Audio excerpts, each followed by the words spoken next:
We visited the Statue of Unity on September 26th.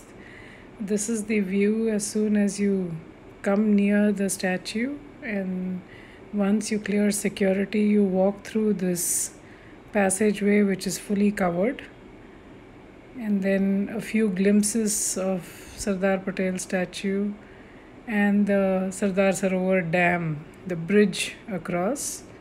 Um, Even as you enter the hall, where you have the viewing gallery that is at the chest level of the statue, and then of course there's an exhibition of different life events of Sardar Patel at the ground level.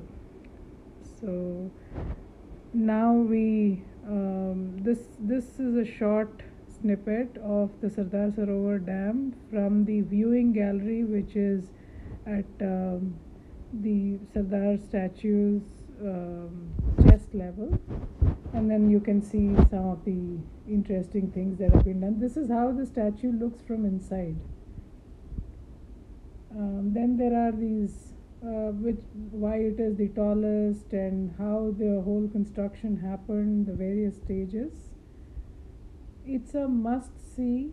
Would suggest that everyone does take a trip there.